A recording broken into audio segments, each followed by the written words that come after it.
Hello everyone, welcome to Now Classes. So this is Now Classes podcast. So आप सभी का स्वागत है. So आज हमारे बीच में मौजूद है आलोक दीक्षित. So इनको 6 years का टीचिंग एक्सपीरियंस भी है और ये पीएचडी भी कर रहे हैं लखनऊ से. So फ्रेंड्स, इनके बारे में आपको पूरी डिटेल में जानकारी आपको प्रोवाइड करेंगी. So वेलकम जी आपका.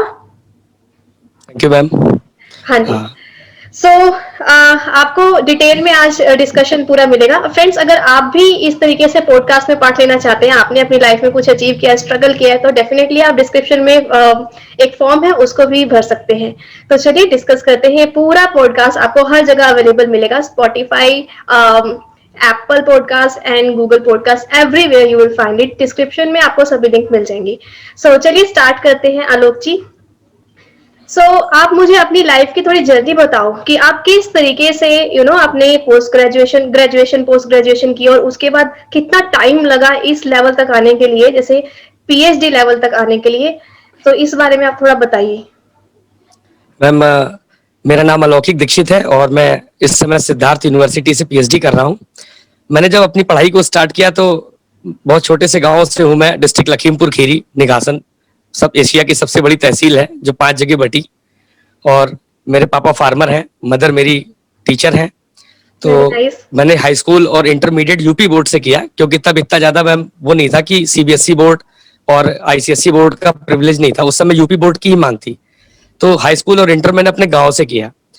जब मैं इंटर के बाद लखनऊ आया, सबसे पहले तो मैंने देखा कि यहाँ पर सिनेरियो काफी चेंज था in comparison to rural area और अर्बन एरिया में बहुत बड़ा फर्क देखा मैंने. Then I have decided that I have to do MCom, BCom. So मैंने बीकॉम के एडमिशन के लिए यहाँ पे मैंने प्रोसीजर पता किया. तो लखनऊ यूनिवर्सिटी में मैंने टारगेट किया कि मेरा लखनऊ यूनिवर्सिटी में हो, because my percentage was good. So I have tried कि मेरा बीकॉम में हो. तो मैंने वहां पता किया तो वहाँ एंट्रेंस एग्जाम होता था बीकॉम में. एक्चुअली मैंने जब भी दिया है कभी, तो एंट्रेंस एग्जाम दे करके ही मैं कहीं ना कहीं पहुंचा हूँ. तो मैंने बीकॉम का एंट्रेंस एग्जाम दिया और मैंने ये मोस्टली नहीं होता. Yes ma'am. हाँ मैम, पहले अब तो मेरिट बेसिस पे हो जाता है. उस समय मेरा 2008 से मतलब इंटरमीडिएट था और 2009 में मैंने एडमिशन लिया बीकॉम में. सो लखनऊ यूनिवर्सिटी में 2011 तक एंट्रेंस कराया. उसके बाद अब मेरिट पे एग्जाम ले लेती है, मेरिट पे. तो मैंने अपना एंट्रेंस एग्जाम दिया, उसमें मेरा 2nd रैंक रहा और मेरा एडमिशन इजिली वहां पे हो गया. फिर मैंने 2008 से 2011 तक अपना ग्रेजुएशन कंप्लीट किया और मैंने 72.5% स्कोर किया वहां से. अच्छा परसेंटेज होल्डर रहा वहां पे. तब मुझे वहां पे सीखने को मिला कि कैसे अपने आप को प्रेजेंट करते हैं. और हिंदी मीडियम से मेरे लिए इंग्लिश मीडियम में आना बहुत बड़ी बात थी उस समय. लेकिन तब मैंने इंग्लिश स्पीकिंग कोर्स भी मैम ज्वाइन किया, because I was not able to make even a single sentence in English at that time, because I came from rural area. My background was not so good, but my colleagues, my teachers, my family members always supported me to achieve this platform and right now I am here. So फिर मैंने graduation में करा तो मेरा. हाँ जी, आप बिल्कुल भी ये मत सोचो कि भाई आप हिंदी मीडियम से कैसा होगा. जैसे लर्नर बोलते हैं मैम हिंदी नहीं, हमें इंग्लिश वाले सेंटेंस हिंदी में करके दो, हिंदी में करके दो. लेकिन आप ये देखो कि साथ साथ अगर इंग्लिश में आप भी कोशिश करोगे ना तो आपको भी दोनों चीजें आ जाएंगी. करेक्ट है. Yes yes ma'am. और तो टीचर्स ने बहुत सपोर्ट किया. फिर मुझसे कहा कि आप एक काम करो, एमकॉम के लिए अप्लाई करो यहीं से. फिर मैंने मैम एमकॉम के लिए अप्लाई किया. फिर 2011 के बाद मैंने एमकॉम में एडमिशन लिया. उसमें मेरा मेरिट बेसिस पे ही हो गया मैम, क्योंकि तब मेरिट बेसिस स्टार्टिंग हो चुकी थी. तो फिर मैंने अप्लाइड इकोनॉमिक्स से लखनऊ यूनिवर्सिटी से एमकॉम डाला. 2013 में मेरा एमकॉम कंप्लीट हो गया. और उसके बाद मैम एमकॉम में मैं क्वांटिटेटिव टेक्निक्स में गोल्ड मेडलिस्ट भी रहा लखनऊ यूनिवर्सिटी में. और मेरे head of the department professor nursing के द्वारा, नर्सिंग सर थे, उन्होंने हमें सम्मानित किया वहीं पे. उसके बाद में लखनऊ यूनिवर्सिटी से मैंने एलएलबी भी की 2013 के बाद से. फिर मैंने एलएलबी की जो मेरी कंप्लीट हुई 2016 में. फिर 2016 के बाद ये रहा कि मैं 2013 से ही कुछ फैमिली बैकग्राउंड मेरा नहीं ठीक था, तो फिर ये था कि मुझे अर्निंग का सोर्स भी बनाना पड़ा. So I have tried to give in interviews in various colleges. Degree sections है लखनऊ में, तो मैंने डाला तो मुझे कई कॉलेजेस से स्टार्टिंग मिली. जैसे प्रेरणा कॉलेज मेरा पहली, जहाँ से मैंने स्टार्टिंग की, तो मेरी सैलरी मैम 8,500 रुपए थी वहां पे. हाँ जी. तो लेकिन मैं जाता था, 18 किलोमीटर दूर था यहाँ से कॉलेज. तब भी मैं जाता था कि मैं खड़ा होना सीखूं, बोलना सीखूं, लोगों से इंटरेक्ट करना सीखूं, क्योंकि मेरे लिए भी वो पहली अपॉर्चुनिटी थी. But principal sir has given me an opportunity कि आप आओ. फिर मैंने मैम इनकम टैक्स को पकड़ा और इनकम टैक्स को कायदे से रगड़ा. जैसे उसने मुझे रगड़ा वैसे मैंने उसको रगड़ा. मेरी जो जैसे मेरी प्रैक्टिस है, तो मेरी न्यूमेरिकल सब्जेक्ट्स पे ही प्रैक्टिस है. कॉस्ट अकाउंटिंग है, इनकम टैक्स है, फाइनेंशियल अकाउंटिंग है. मैंने इनको खूब अच्छे से पढ़ा और मैंने पढ़ाना चालू किया। फिर उन्होंने ही मुझे बोला कि आप यहाँ के लिए नहीं हो, आप दूसरी जगह ट्राई करो। सो लखनऊ में एक कॉलेज है, Bora Institute of Management Sciences, NAAC B college है, नैक ग्रेड बी कॉलेज है। फिर वहां पे मैंने मैम दिया इंटरव्यू में, तो उन्होंने बोला कि आप कैसे क्या होना है कि स्टूडेंट के सामने आपको वो देना है, अगर स्टूडेंट अग्री होते हैं तो ठीक है, क्योंकि हम स्टूडेंट के बेसिस पे ही टीचर्स को फाइनल करते हैं। ओके। तो मैंने कहा ठीक है। फिर मेरा डेमो क्लास हुआ वहां पे मैम, अराउंड 80 स्टूडेंट्स बैठे हुए थे क्लास में। मैंने क्लास को पढ़ाना स्टार्ट किया, एंटरटेन किया, स्टूडेंट्स खुश हुए, फीडबैक आया, फीडबैक फॉर्म भरवाया गया, उसमें मेरा हुआ। तब मेरी नौकरी मैम 23,500 रुपए से वहां से मैंने स्टार्ट किया। Very nice.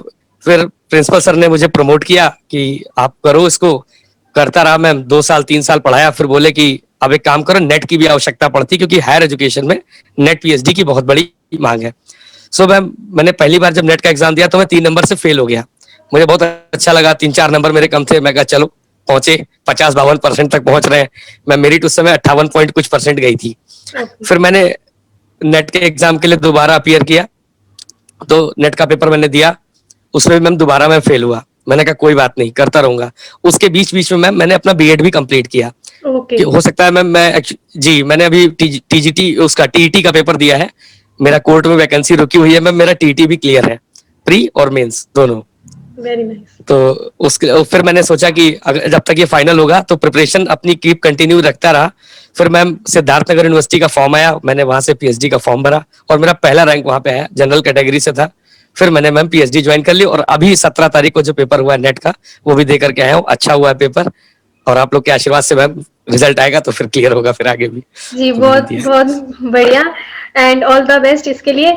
आप देखो, जो एक पॉइंट मैं भी आपको बताती हूँ और इन्होंने भी बताया है कि हर एक चीज के लिए आप अप्लाई करते रहो, काम करते रहो, साथ साथ एक छोटी से छोटी जॉब आपको एक्सपीरियंस दिलाती है, आपको बोलने का करेक्ट है मैम। तरीका सिखाती है, एक्सपीरियंस दिलाती है कि कैसे मैनेज किया जाए, कैसे किसी को फेस किया जाए। बच्चे बहुत शैतान भी होते हैं और बहुत अच्छे भी होते हैं, और कुछ ऐसे होते हैं जो पढ़ना ही नहीं चाहते हैं। कैसे आप हैंडल कर सकते हो, उससे इनको सीखने को मिला। एंड उसके बाद अब आगे गए हैं, तो अब इनका पीएचडी में तक एडमिशन हो गया है। इन्होंने बताया लखनऊ में एक स्टेट यूनिवर्सिटी है, उसके अंदर इनका पीएचडी में एडमिशन हो गया है। नेट नहीं हुआ, लेकिन तब भी he is able to make it, वो अर्न कर पा रहे हैं। ठीक है, अब अगर इसका नेट हो जाता है तो इनकी वैल्यू और इंप्रूव हो जाएगी। अब देखो, साथ साथ जब आप पीएचडी कर रहे हो तो अब आपका नेट और जेआरएफ साथ साथ हो जाएगा, तो हो सकता है इनका स्टाइपेंड भी साथ में लग जाए। तो दिस इज वेरी गुड कि आप हर एक चीज को करेक्ट है साथ मैम। साथ करते रहो, जो मिल रहा है वो लेते रहो, उधर ही आपका एक्सपीरियंस बढ़ गया, वहां से टीचिंग एक्सपीरियंस का स्कोर बढ़ गया, रिसर्च पेपर भी साथ साथ लिखते रहे। तो ये सब करते ही रहना चाहिए। तो जैसा मर्जी काम हो, छोटे से मैं- शुरुआत करके ही कोई आगे जाता है। कोई एकदम पढ़ने का एकदम स्टार्टिंग से बड़ा नहीं बनता है, बड़े बड़े लोग ने पहले स्ट्रगल किया है, ठीक है, तभी वो आगे गए हैं। हाँ जी। सो अब हम देखेंगे कि जी एग्जाम हाँ। में आपने एंट्रेंस एग्जाम दिया था, है ना, रीट एग्जाम दिया था, तो यस उसके मैम। बारे में बताइए कि एग्जाम यस मैम। कैसा आता है। मैम, जब एग्जाम को मैंने देखा तो उसमें ऐसे क्वेश्चंस फाइंड आउट किए। नेट के अपेक्षा ये पेपर बहुत इजी माना जाता है यूनिवर्सिटी का, क्योंकि नेट में अब मैं देख रहा हूँ बहुत हाई लेवल क्वेश्चंस मैम पूछे जा रहे हैं। पहले क्या था कि 2013-12 तक बहुत बेसिक क्वेश्चंस पूछे जाते थे, अब नेट भी मैम बहुत बड़ा हुआ है। और मैम आप तो मोटिवेशनल है सबके लिए, स्टूडेंट आपसे इतना है मैम वो है कि पूछिए नहीं, जिससे भी पूछो नवदीप मैम तो मैम पढ़ता है स्टूडेंट। और आपके नोट्स भी मैम रियली बहुत हेल्पफुल रहे। इस बार भी जो मैंने दिया उसमें भी मैम रीडिंग की बहुत इंपॉर्टेंट रहे। और इवन फर्स्ट पेपर तो मैडम मेरे को लग रहा है आपने पूरा छपवा दिया। वही फर्स्ट पेपर तो ऐसा आया था कि आपके सिलेबस से बाहर ही नहीं था मैम। मैं तो खुला कह रहा हूँ क्योंकि मैंने देखा है और महसूस किया पेपर वाले दिन, तो मैं तो वही कहूंगा मैम। तो अब मैंने जब पेपर को देखा मैम, अपना रेट का पेपर, तो उसमें जो क्वेश्चंस थे वो फाइनेंस से ज्यादा थे, ओके। बैंकिंग सेक्टर से थे, और इंटरनेशनल बिजनेस से बहुत सारे क्वेश्चंस थे। 120 क्वेश्चन थे। उस 120 क्वेश्चन में ये था कि अराउंड 60 क्वेश्चन अगर आपके सही हो जाते हैं तो you are eligible to get the admission, क्योंकि 50% का उन्होंने क्राइटेरिया रखा हुआ था। लेकिन 50% के साथ साथ में मेरिट इंडेक्स की भी बहुत जरूरत होती है। अगर आपके परसेंटेज अच्छे हैं, तो अगर आपके परसेंटेज भी हैं ग्रेजुएशन पीजी, तो वो भी मिला करके आपकी एकेडमिक्स के बाद आपकी परफॉर्मेंस लिस्ट को इंक्रीज करते हैं। सो मैम, आपके आशीर्वाद से मेरा पहला नाम था वहां पे यूनिवर्सिटी में, और मेरा हुआ, और अच्छे अच्छे गाइड मिले, अच्छे अच्छे लोग मिले मैम, जो आज हमको सिखा रहे हैं। तो अच्छा, वो इसमें आपने अच्छा बताया जैसे एक्सपीरियंस कि रहा मैम। Very good. आपने बताया कि फाइनेंस वगैरह से ज्यादा थे, क्या रिसर्च एप्टीट्यूड के भी क्वेश्चन थे या स्टैटिस्टिक्स के यहाँ से? मैम, हाँ मैम, स्टैटिस्टिक्स के क्वेश्चन थे। जैसे मैम कुछ टॉपिक सेलेक्टिव थे जिसमें दो दो तीन तीन क्वेश्चन थे। जैसे कोरिलेशन था उसमें मैम, कोरिलेशन से एक या दो क्वेश्चन थे। ये टॉपिक्स है, कंटेंट है। रिग्रेशन मेथड था मैम, रिग्रेशन से क्वेश्चंस थे। और टाइम सीरीज से एक या दो क्वेश्चंस थे कि कौन से मेथड्स मतलब बेस्ट होते हैं। एवरेज मूविंग मेथड है और है, उसमें काफी क्वेश्चंस थे मैम। तो स्टैट्स का भी था और रिसर्च पार्ट तो मैम 20% के क्वेश्चन रहते ही रहता है, तो रिसर्च पार्ट भी उसमें था, शामिल था। जी। सो जब भी अगर आप एंट्रेंस के थ्रू, आपका नेट नहीं हुआ है ना, तब भी आप पीएचडी के लिए एलिजिबल हो और आप एंट्रेंस के थ्रू भी जा सकते हो। उसके अंदर रिसर्च एप्टीट्यूड का कुछ पार्ट रहता है, यस स्टैटिस्टिक्स का मैम। कुछ पार्ट रहता है, और जो भी आपका पेपर टू का मतलब आपका खुद का पेपर है, उसके क्वेश्चंस रहते हैं। मेनली आजकल ज्यादातर सब जगह ऑब्जेक्टिव टाइप ही हो गया है। कुछ कुछ यूनिवर्सिटीज अभी भी सब्जेक्टिव थोड़ा हिस्सा देती यस हैं, मैम। वो देखना पड़ता है कि कौन सी यूनिवर्सिटी। अच्छा, इस यूनिवर्सिटी के एग्जाम कब निकलते हैं, या ये अलग से कॉलेज लेवल यूनिवर्सिटी लेवल के होते हैं मैम इस या एक यूनिवर्सिटी कॉमन के, टेस्ट? मैम ये कॉमन एग्जाम होते हैं जो दिसंबर में लगभग निकलते हैं और जनवरी फरवरी में इनका वो हो जाता है। लेकिन ड्यू टू कोविड इस बार सारे सेशन लेट हो गए मैम। जी। सो अब मेरी यूनिवर्सिटी का जो फॉर्म निकलेगा वो अराउंड जुलाई अगस्त के आसपास निकलेगा। तो जुलाई अगस्त में फिर से फॉर्म आएंगे, सबके लिए ओपन टू ऑल होता है। अपना भरे, 1,000 रुपए इसकी फीस होती है मैम। 1,000 रुपए फॉर्म फीस है और उसके बाद जो है इसमें एडमिशन मिलता है। और जो नेट वाले होते हैं मैम, उनके लिए एग्जाम कंपलसरी नहीं होता, उनके लिए एग्जेम्प्टेड रहता है, उनको एग्जाम नहीं देना होता है। वो डायरेक्टली इंटरव्यू फेस करते हैं और उसके अकॉर्डिंग जो है फिर आगे उनका बनता है। मेरे साथ भी काफी नेट वाले आए थे, लेकिन उनका नहीं हो पाया क्योंकि इंटरव्यू उनका नहीं अच्छा गया, एकेडमिक्स किसी की कम थी।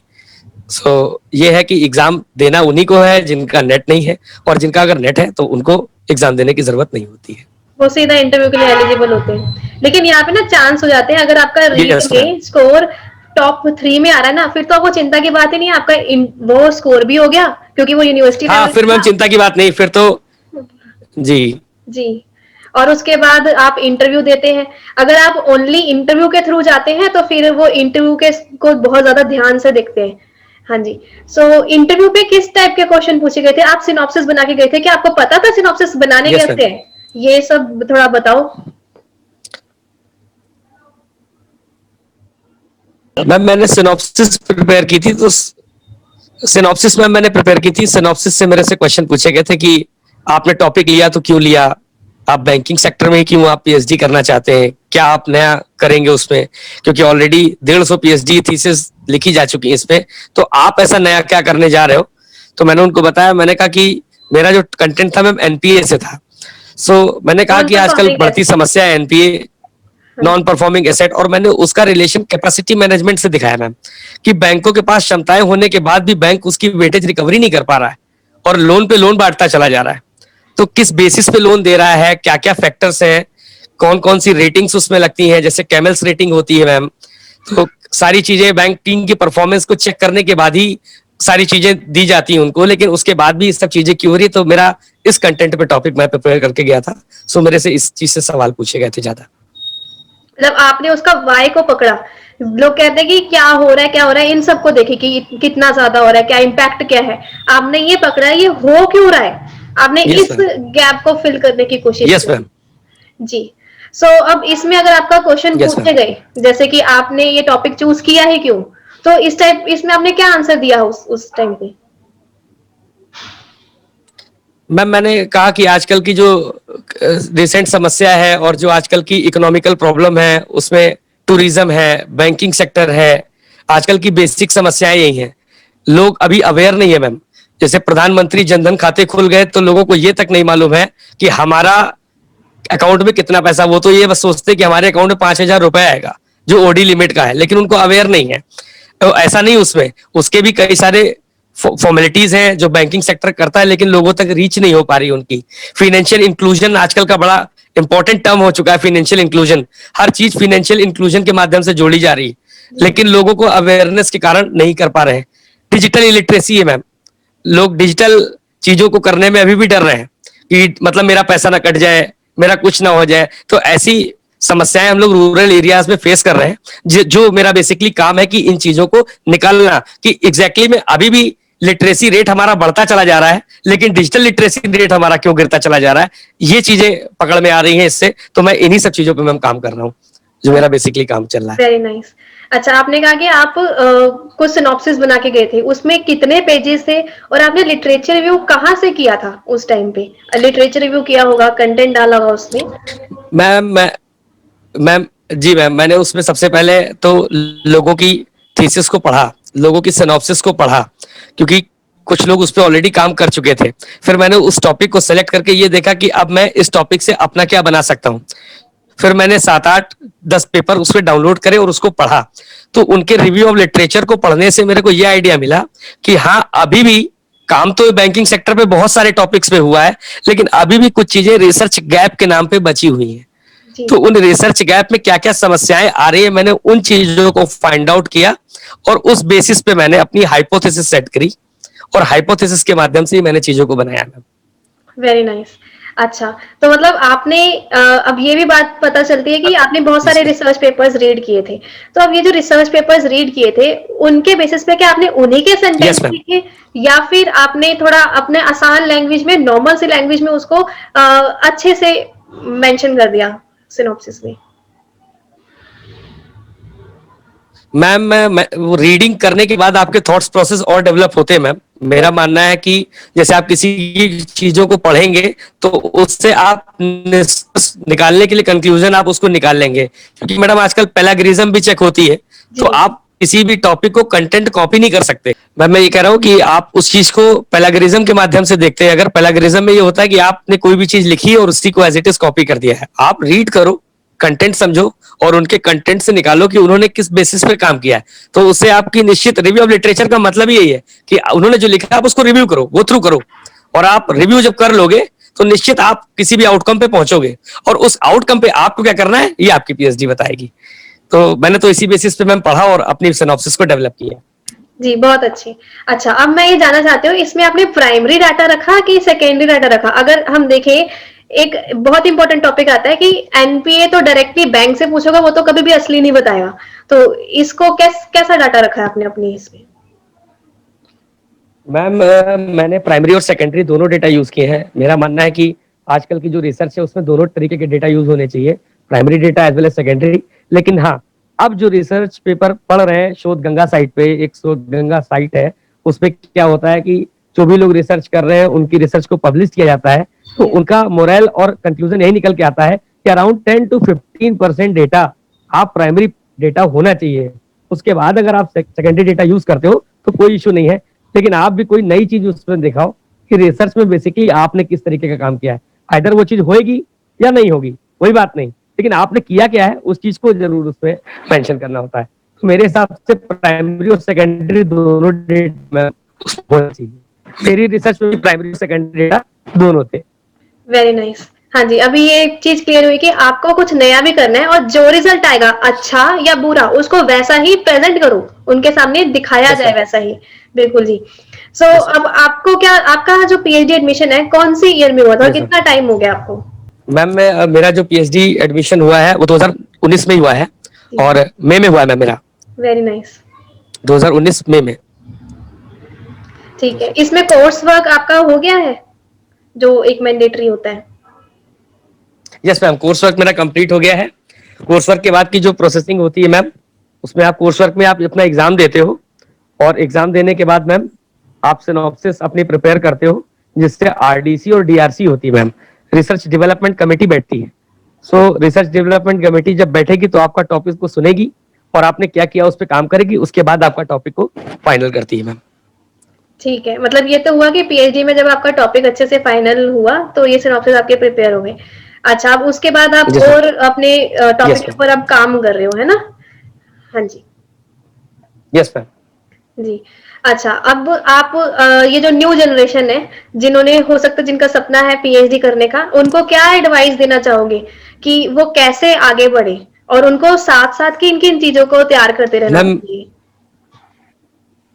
मैम मैं तो ये जरूर कहूंगा कि जो स्टूडेंट नेट का एग्जाम दे रहे हैं वो अच्छे से नेट की प्रिपरेशन करें, खूब अच्छे से मटेरियल तैयार करें और लग के पेपर दें। पेपर कोई छोटा या बड़ा नहीं होता, लेकिन अगर नेट नहीं निकल रहा है तो उसके लिए परेशान होने की जरूरत नहीं है। हमारा अल्टीमेट टारगेट है नेट के थ्रू पीएचडी करना और कहीं प्रोफेसरशिप को ज्वाइन करना।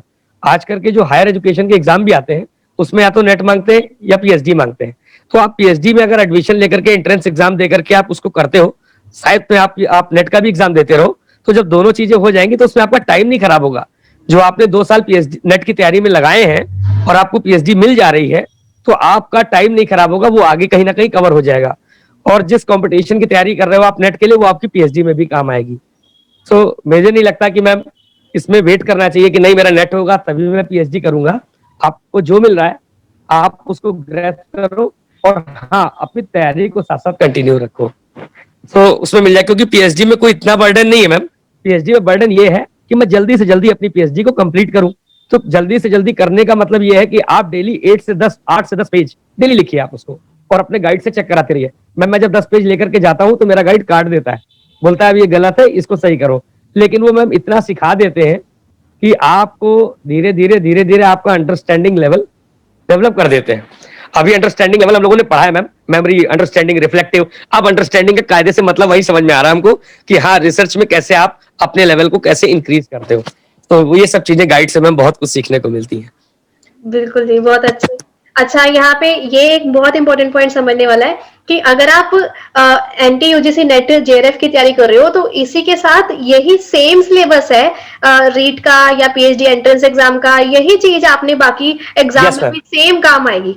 तो आप दोनों में से जो भी निकल रहा है उसके Yes, थ्रू ma'am. आगे जाओ। नेट एक मिनिमम एलिजिबिलिटी है जो कॉलेज में चाहिए, पर उसके साथ Yes, साथ ma'am. अगर वो Yes, ma'am. अगर थोड़ी सी देरी हो भी रही है तो साथ में अगर आपके पीएचडी के एडमिशन हो गई है तो उस टाइम पीरियड पे आप अगर पीएचडी में लग गए हो तो आपके एक तो वहां पे एपीआई स्कोर बढ़ रहा है, पीएचडी के कुछ साल साथ साथ चल गए, और फिर आपका जितनी देर में पीएचडी की भी कंप्लीट हो जाएगी उतनी देर में आपका नेट जेआरएफ भी साथ साथ उतनी निकल देर में जाएगा, नेट भी निकल ही जाएगा, टेंशन लेने की करेक्ट है जरूरत मैम। नहीं है।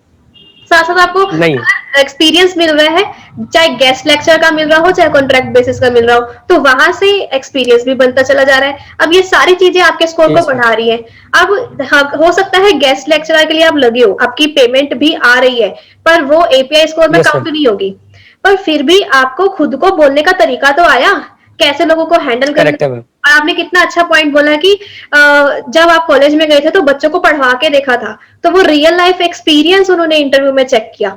तो ये सब चीजें आपकी Yes, बहुत ma'am. काम आती है। वो अगर पहले हुनर ही ना होता, बातचीत करने का तरीका ही ना होता, बच्चों को एंटरटेन कैसे करते, कौन से ऐसे पॉइंट है जिससे बच्चे बंध जाते हैं आपके साथ, वो ही ना पता होते तो फिर आप उस स्टेज पे ही नहीं पहुंच पाते। तो इसलिए ये सभी चीजें साथ साथ करते रहना चाहिए, कभी भी घबराने की जरूरत नहीं है। जो मिलता है ले लो, जो मिलता है ले लो, और फिर उससे अपने आप को एनहांस करो। खुद में एक पर्सनालिटी आती है। अगर आप खुद को एनालाइज करोगे जब आप कुछ भी नहीं हो, तो आप अपनी तब की वीडियोस या फोटोज देख लेना और अब की देख लेना, एक पर्सन में कितना खूबसूरत निखार आता है खुद के बातचीत करने में। आप देखो कितने करेक्ट है अच्छे मैम। तरीके से आप डिस्कस कर पा रहे हो, अपनी बात को सामने रख पा रहे हो, जो आपके अंदर है ना वो खुल के सामने लेकर आ पाते हैं आप। सो आप भी कुछ कहना चाहेंगे इसमें? मैं बिल्कुल कहना चाहूंगा, मैं यही कहूंगा कि स्टूडेंट मोटिवेटेड रहे और खुद से मोटिवेटेड रहे। अगर स्टूडेंट मोटिवेटेड रहेगा तो निश्चित वो सफलता को प्राप्त करेगा मैम। और मैंने देखा है और मैंने काफी लोगों को मैम टीच भी किया, स्टूडेंट्स भी रहे, तो मैं हमेशा उनसे एक ही चीज मैम मैं कहता हूँ कि अंडरस्टैंडिंग लेवल को अपने डेवलप करते रहो, डरो मत। नहीं होगा ना हो, लेकिन जिस दिन होएगा उस दिन बहुत अच्छे मुकाम पे आदमी पहुंचता है और चीजें मैम सफलता उसकी कदम चूमती है, और वैसा होता है। हार्ड वर्क की जगह अब स्मार्ट वर्क चल ही रहा है मैम, और स्मार्टनेस अगर आपके पास है तो आप कर सकते हैं उसको। अच्छा, बहुत अच्छा, ठीक है, वेरी नाइस। अच्छा, आपको शायद पता नहीं है लेकिन he is married as well, so उसके साथ साथ इनकी एक फैमिली में भी एक अलग तरीके की रिस्पेक्ट डेवलप होती है अगर आप अपनी यस लाइफ मैम। में कुछ कर पाते हैं। तो इसी तरीके से आप भी अपनी लाइफ में आगे जाते रहिए। आपको जो मिलता है उसको ग्रैब करते रहिए और बिल्कुल टेंशन लेने की जरूरत नहीं है। आप डेफिनेटली अपने मुकाम तक पहुंचोगे, और ये आप अपने अंदर पैशन जो बनाए रखोगे, आपको पता है कि हाँ ठीक है मैं पीएचडी कर रहा हूँ, वो लेवल है मेरा, साथ साथ नेट जेआरएफ भी निकल जाएगा। ठीक है, मेरे आप ही की तरह कुछ और लर्नर भी थे, उनका भी हो गया था असिस्टेंट प्रोफेसर, वो लगे हुए हैं उधर, क्योंकि उनकी कुछ स्टेट लेवल पे ना कुछ ऐसी यूनिवर्सिटी होती है कि वो एंट्री लेवल पे आपको ले लेते हैं, वो भी पीएचडी कर रहे थे बच्चे, पर उसका उनका बस नेट ही नहीं निकल रहा था। Yes ma'am. तो उनका भी उन्होंने भी लिया था जैसे सब्सक्रिप्शन, तो उनका भी नेट निकल गया था। तो भी बाद में निकल जाएगा ना, अगर पहले नहीं निकल रहा तो आपका भी निकल जाएगा, आप उसकी चिंता ना करें। बस हाँ, कर्म जरूर करना पड़ेगा, उसके लिए पढ़ाई जरूर करनी पड़ेगी। सो ऐसे ही आप भी अपनी स्टडी को साथ साथ बिल्कुल मैम, पढ़ना पड़ेगा, लगना पड़ेगा। हाँ। और अच्छा, मेरे को ये बताओ कि आप इतने बिजी स्केड्यूल के साथ साथ आप नेट की तैयारी को कितना टाइम डिवोट कर पाते हैं? मैम मैं नेट के लिए डेली 2 घंटे पढ़ता हूँ। और मैं नेट के लिए इसलिए 2 घंटे पढ़ता हूँ क्योंकि मुझे नेट के साथ साथ बहुत कुछ सीखने को मैम मिलता है, जो मेरे टीचिंग करिकुलम में भी शामिल होता है। तो स्टूडेंट भी इंप्रेस होते हैं और स्टूडेंट भी कहते हैं कि हाँ सर, आप मतलब कोई नई चीज निकाल के लाए हैं। मैम आप ही लोगों से सीखते हैं मैम। आप लोग बहुत अच्छी अच्छी चीजें बताती है। अगर स्टूडेंट आप लोग की बात सुन के खाली उसको कॉपी पे नोट करे तो निश्चित 3 महीने में उसके पास इतना कंटेंट हो जाएगा मैम। नहीं जेआरएफ तो नेट तो उसका पक्का है मैम, निकाल लेगा नेट। जी और भी बहुत चीजें आप लोग बताते हो मैम, बूस्टअप करते हो, आप लोग की बूस्टअप क्लासेस चलती है मैम। उससे भी लगता है कि नहीं, अभी कुछ देर नहीं है। एज फैक्टर कोई मायने नहीं रखता। आज मेरी 28 ईयर्स ओल्ड मैम, मेरी मतलब 28 साल का हो गया हूं मैं। और मेरा टारगेट है कि 32 साल तक मैं एक अच्छे मुकाम पे पहुंचूं। बिल्कुल। और 32 साल तक मैं कहीं असिस्टेंट प्रोफेसर हूं और लगूं और उसको करूं। अच्छा, सो बहुत लगना पड़ता है मैम, मेहनत करनी पड़ती है और चीजें मिलती है मैम, मेहनत का रंग दिखता है। जी। चलिए, so thank you so much, बहुत अच्छा लगा आपके साथ इस पॉडकास्ट में आपके बारे में जान के, और आपके इस तरीके से स्ट्रगल करते हुए एक नॉर्मल से बैकग्राउंड से होते हुए आप इधर तक पहुंचे, और आगे बहुत ज्यादा जाएंगे आप। ठीक है, सो इसी तरीके से आप लगे रहिए, definitely you will get your NET JRF as well with the PhD, and आप जल्दी से ही अपनी प्रोफेसर की जर्नी में भी परमानेंट भी हो जाएंगी। बिल्कुल। Thank you so much. And कोई लास्ट में एक छोटा सा मोटिवेशनल डोज अगर आप देना चाहते हैं तो you can definitely give. Thank you ma'am. मैं तो यही कहूंगा कि अपनी पढ़ाई पे डिवोटेड रहें, अपने गुरु का सम्मान करें, माता का आदर करें, निश्चित चीजें सफल होगी। और अगर फैमिली का सपोर्ट है और टीचर्स का सपोर्ट है तो आपकी मेहनत आपके रंग लाके दिखाएगी, मेहनत रंग लाएगी मैम।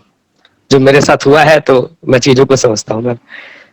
अपने गुरु और अपने माता पिता का सम्मान करें, यही है सबसे बड़ा जो मैं करता हूँ और मेरे को लगता है सभी लोग करते हैं, तो करना भी चाहिए।